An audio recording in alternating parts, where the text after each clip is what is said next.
இனிமே கண்ணை மூடிட்டு கடலை எண்ணெய் வாங்கலாம்.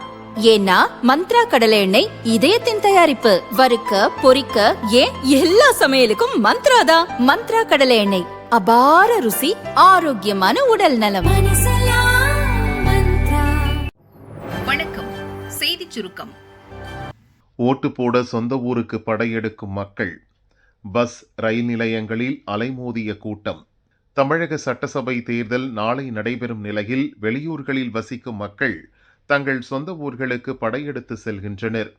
இதனால் சென்னையிலிருந்து திருச்சி, மதுரை, திருநெல்வேலி, திண்டுக்கல், தூத்துக்குடி, நாகர்கோவில், கன்னியாகுமரி உள்ளிட்ட பகுதிகளுக்கு செல்லும் பஸ்களில் கூட்டம் அலைமோதியது.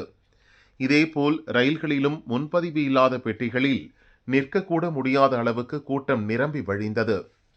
சிறப்பு பஸ்கள் மற்றும் ரயில்கள் இயக்கப்பட்ட போதிலும் அனைத்திலும் டிக்கெட்டுகள் விற்று தீர்ந்தன. கிளாம்பாக்கம், தாம்பரம், பெருங்களத்தூர் பஸ் நிலையங்களில் கூட்டம் நிரம்பி வழிகிறது.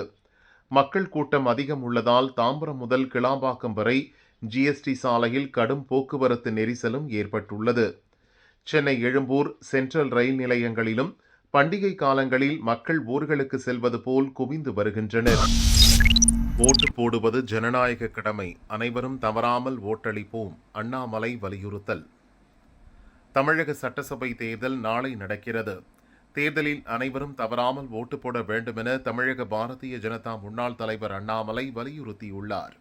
அவரது அறிக்கை: தேர்தல் நாள் என்பது நல்லாட்சியை தேர்வு செய்யும் மக்களின் சக்தியை முறையாக பயன்படுத்தும் நாள். ஒவ்வொருவரும் தவறாமல் ஓட்டு போட வேண்டும்.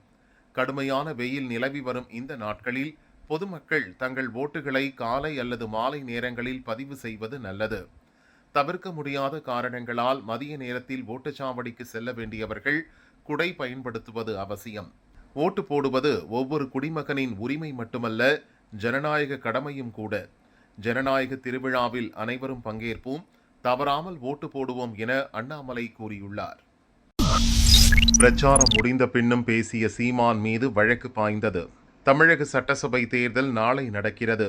நேற்று மாலை 6 மணியுடன் பிரச்சாரம் நிறைவடைந்தது.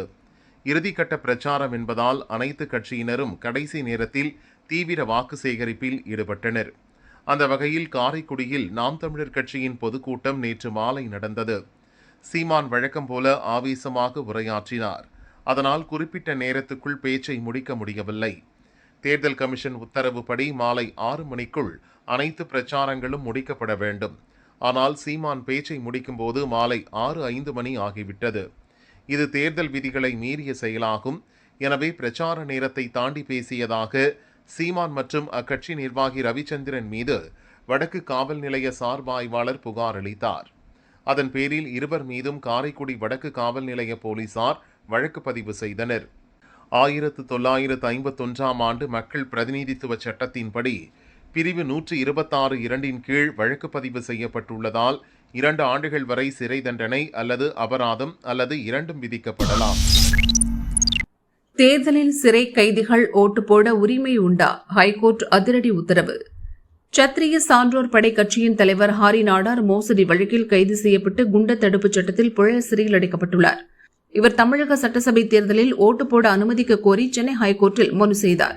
தலைமை நீதிபதி எஸ்.ஏ. தர்மாதிகாரி தலைமையிலான அமர்வு விசாரித்தது. தேர்தல் கமிஷன் வாதிடும் போது தடுப்பு காவலில் சிறையில் உள்ளவர்களை மட்டும் ஓட்டு போட அனுமதிக்கலாம் என மதுரை ஹைகோர்ட் கிளை உத்தரவு பிறப்பித்துள்ளது என சுட்டிக்காட்டியது. ஹரிநாடாருக்கு எதிராக 3 குற்ற வழக்குகள் உள்ளதாக காவல்துறை தெரிவித்தது.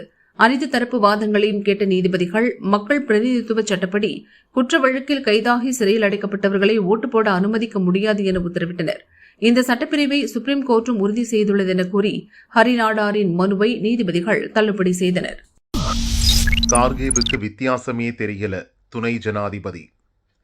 காங்கிரஸ் தலைவர் கார்கே சென்னையில் நேற்று பேட்டியளித்த போது பிரதமர் மோடியை பயங்கரவாதி என குறிப்பிட்டார். அது குறித்து செய்தியாளர்கள் அவரிடம் கேட்டபோது மோடியை தனிப்பட்ட முறையில் அப்படி கூறவில்லை என கார்கே விளக்கம் அளித்தார். இது பற்றி துணை ஜனாதிபதி சி.பி. ராதாகிருஷ்ணன் கூறும்போது, காங்கிரஸ் தலைவர் கார்கேவுக்கு சில நேரங்களில் கருப்புக்கும் வெள்ளைக்கும் அல்லது பயங்கரவாதிகளுக்கு அச்சம் தரக்கூடியவருக்கும் வித்தியாசம் தெரிவதில்லை என நான் உணர்கிறேன் என கூறினார். பிரதமர் மோடி குறித்து விமர்சனம்.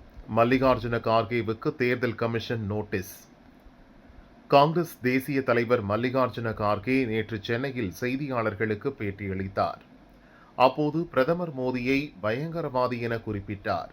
கார்கேவின் பேச்சுக்கு பல தரப்பிலும் எதிர்ப்பு கிளம்பியது. மத்திய அமைச்சர்கள் நிர்மலா சீதாராமன், கிரண் ரிஜிஜு, அர்ஜுன் ராம் மேக்வால் ஆகியோர் அடங்கிய பாரதிய ஜனதா உயர்மட்ட குழு டெல்லியில் உள்ள தேர்தல் கமிஷனில் கார்கே மீது புகார் அளித்தனர். இந்நிலையில் இந்த விவகாரத்தை தேர்தல் கமிஷன் தீவிரமாக எடுத்துக் கொண்டுள்ளது. பிரதமர் மோடி குறித்த பேச்சுக்கு விளக்கம் அளிக்குமாறு கார்கேவுக்கு நோட்டீஸும் அனுப்பியுள்ளது. மேலும் மோடி பற்றிய தனது விமர்சனம் குறித்து 24 மணி நேரத்திற்குள் விளக்கம் அளிக்க வேண்டும் என்றும் தெரிவித்துள்ளது. நாங்க அடிச்சா தாங்க மாட்ட பெஹல்காம் தாக்குதல் நாளில் பாகிஸ்தானுக்கு எச்சரிக்கை. ஜெர்மனி தலைநகர் பெர்லினுக்கு சென்ற ராணுவ அமைச்சர் ராஜ்நாத் சிங் இந்திய தூதரகத்தில் நடைபெற்ற நிகழ்ச்சியில் புலம்பெயர்ந்த இந்தியர்கள் மத்தியில் உரையாற்றினார்.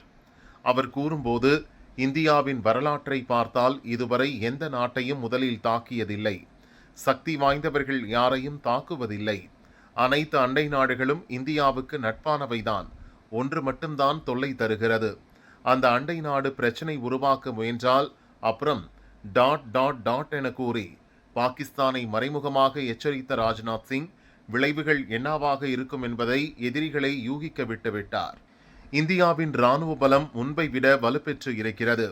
ஆபரேஷன் சிந்தூரில் இந்திய ராணுவம் என்ன செய்தது என்பதை யாருக்கும் சொல்லி தெரிய வேண்டியது இல்லை என்று ராஜ்நாத் சிங் குறிப்பிட்டார்.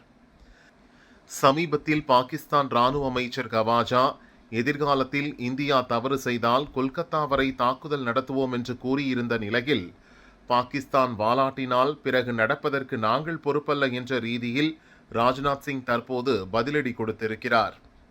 ஜம்மு காஷ்மீரின் பெஹல்காமில் கடந்த ஆண்டு இதே நாளில் பாகிஸ்தான் பயங்கரவாதிகள் நடத்திய தாக்குதலில் 26 அப்பாவி மக்கள் கொல்லப்பட்டனர்.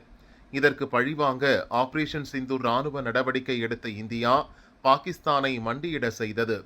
இச்சம்பவத்தின் ஓராண்டு நினைவு நாளில் ராஜ்நாத் சிங் பாகிஸ்தானை எச்சரித்திருக்கிறார். ஈரான் அமெரிக்கா போர் பற்றி பேசிய ராஜ்நாத் சிங், ஹார்முஸ் ஜலசந்தியில் பதட்டமான சூழல் நிலவுகிறது. மற்ற நாட்டு கப்பல்கள் அந்த இடத்தை கடக்க முடியாத போதும் இந்தியாவின் கப்பல்கள் எந்த இடையூறுமின்றி பாதுகாப்பாக வந்தன. இது அமெரிக்கா, ஈரான் போன்ற நாடுகளுடனும் இந்தியா கொண்டுள்ள சமநிலையான ராஜதந்திர உறவுக்கு கிடைத்த வெற்றி. போர் நிறுத்தப்பட வேண்டும் என்பதில் இந்தியா உறுதியுடன் உள்ளது. ரஷ்யா, உக்ரைன், அமெரிக்கா, ஈரான் தலைவர்களுடன் பிரதமர் மோடி பேசி வருகிறார். உலக அமைதிக்கு இந்தியா முயற்சித்து வருகிறது என ராஜ்நாத் சிங் குறிப்பிட்டார்.